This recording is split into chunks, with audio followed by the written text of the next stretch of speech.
Cab bin അസ്റഫിന്റെ കഥ നമുക്കറിയാം. അങ്ങനെ ഒരുപാട് കഥകൾ, മർവാൻ, അങ്ങനെ കുറെ കഥാപാത്രങ്ങൾ പേര് നമുക്കറിയാം.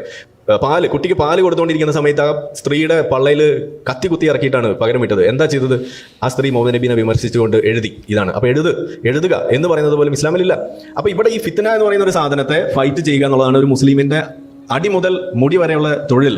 അതിന്റെ ലക്ഷ്യം എന്ന് പറയുന്നത് അതിൽ ചെറുതുണ്ട്, വലുതുണ്ട്, ഡിഫെൻസീവ് ഉണ്ട്, ഒഫെൻസീവ് ഉണ്ട്, മനസ്സുകൊണ്ടുള്ളതുണ്ട്, കൈ കൊണ്ടുള്ളതുണ്ട്, നാക്കൊണ്ടുള്ളതുണ്ട്. ഇതാ ഞാൻ തുടക്കത്തിലെ പറഞ്ഞത്.